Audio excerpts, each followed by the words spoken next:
darf ich Sie kurz um Aufmerksamkeit bitten für einen etwas ungewöhnlichen Vorgang.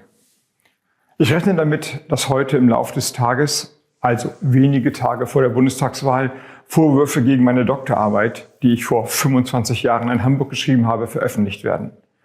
Ich habe mich entschieden, das Ganze transparent zu machen und die Vorwürfe schon vorab zu entkräften. Beides. Die Rechtschreibfehler wären mir völlig egal und meinem Team auch, wenn die nicht alle in diesen Zitats- und Quellenplagiaten vorkommen würden. Das ist ja das Entscheidende. Der Herr Habeck hat dem Leser vorgetäuscht, dass er Kant, Hölderlin, Novalis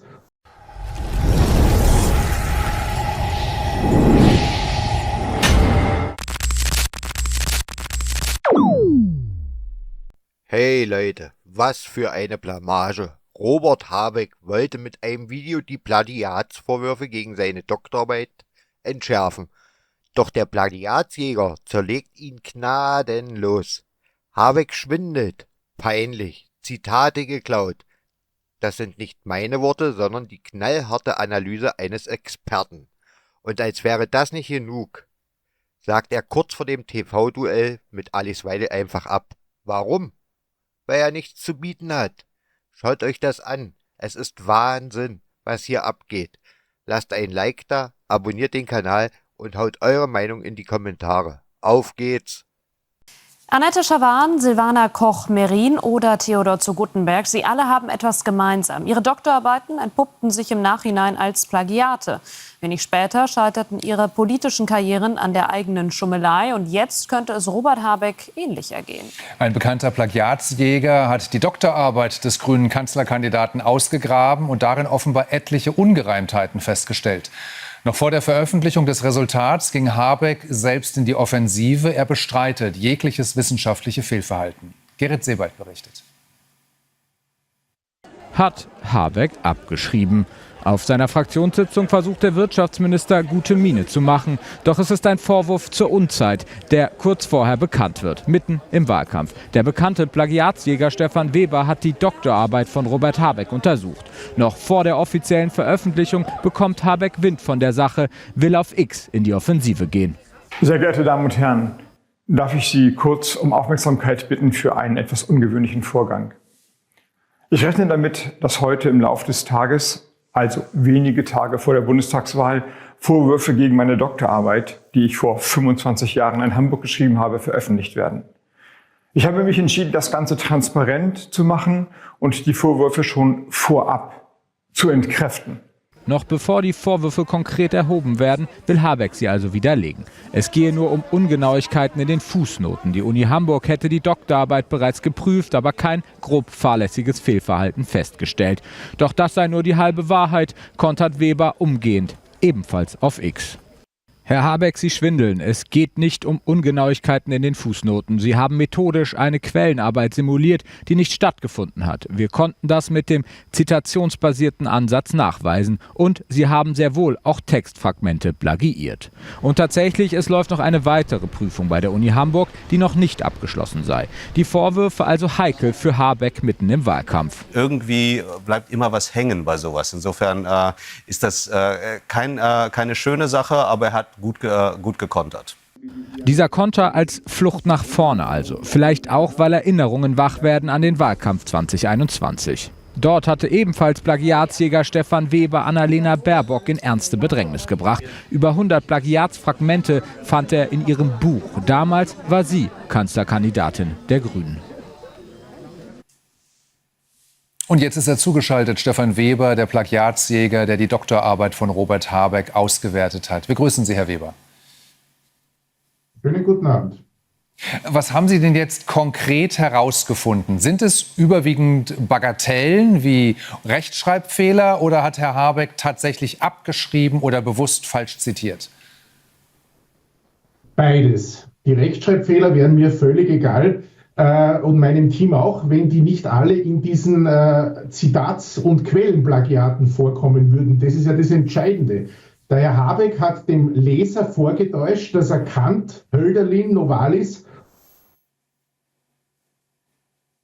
und viele andere Geistesgrößen im Original geklaut. In Wahrheit hat er die Zitate aus ungenannten Büchern geklaut. Das darf er in der Wissenschaft nicht. Diese Regel gibt es seit 40 Jahren und das ist einfach peinlich für Habeck und deshalb hat er heute auch dieses Video gelauncht. Ist ja ganz klar.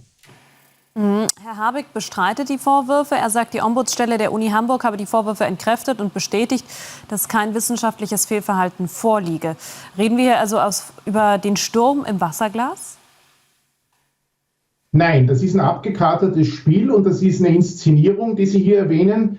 Ich gehe davon aus, dass ein Journalist der FAZ, weil nur dem habe ich es geschickt am 21. Januar, den Vorbericht zu den Plagiaten von Robert Habeck, den Grünen, weitergespielt hat und dass einfach im Einvernehmen mit der Uni Hamburg hier entschieden wurde, das Ganze so glatt zu bügeln. Das ist ein klassischer Fall von Hochschulkorruption. Da bin ich wirklich unbeeindruckt davon und ich kann nur jeden bitten, meinen Blog unter plagiatsgutachten.com zu besuchen und da kann er ja selber die 128 Plagiate des Herrn Habeck nachlesen. Herr Habeck behauptet jetzt ja auch, dass die Zitationsregeln vor 25 Jahren zum Teil noch nicht in gleicher Weise definiert bzw. formalisiert gewesen seien wie heute. Stimmt das denn? Nein, das ist falsch. Das weiß der Herr Habeck. Hier schwindelt er also schon wieder. Diese Regel, dass man Sekundärliteratur mit zitiert nach Doppelpunkt zitieren muss. Neben mir liegt das Regal mit Zitierhandbüchern zurück bis ins Jahr 1916. Diese Regel ist verschriftlicht seit den 1950er Jahren. Und wenn der Herr Habeck jetzt sagt, für ihn hat 1999 eine andere Zitierweise oder andere Zitierregeln gegolten, dann schwindelt da heute die Bevölkerung schon wieder an. Es ist schlichtweg falsch. Glauben Sie denn, dass Herr Habeck grob fahrlässig gehandelt hat oder einfach nachlässig, vielleicht schlampig? Wir brauchen hier keine strafrechtliche Terminologie, ob hier leichte Fahrlässigkeit oder grobe Fahrlässigkeit vorliegt, denn hier liegt eine methodische Täuschung des Lesers vor. Wissen Sie, wenn ich Habeck lese und ich habe versucht, diese unleserliche Dissertation zu lesen, das ist eine Tortur, ja, dann erwarte ich mir, dass in den Fußnoten, in denen die Literatur angegeben ist, dass diese Literatur vom Herrn Habeck konsultiert wurde in irgendeiner Form. Er muss sie zumindest quer gelesen haben. Er muss sie nicht komplett gelesen haben. Wenn ich Novalis zitiere, muss ich nicht das ganze Werk gelesen haben, aber ich muss überprüft haben im Werk, ob das Zitat stimmt. Und das hat er viele Dutzende Male nicht getan. Und damit ist seine Dissertation, ob er es will oder nicht, eine Wissenschaftssimulation. Ob er dann noch Sachbücher geschrieben hat oder nicht, ist mir egal. Die habe ich nicht auf Plagiat überprüft. Es geht ja nur um die Dissertation. Wie steht es eigentlich um die Doktorarbeit seiner Ehefrau? Herr Habeck bittet zwar darum, seine Familie nicht damit hineinzuziehen, doch Sie haben sich diese Arbeit ja angeblich auch angeschaut.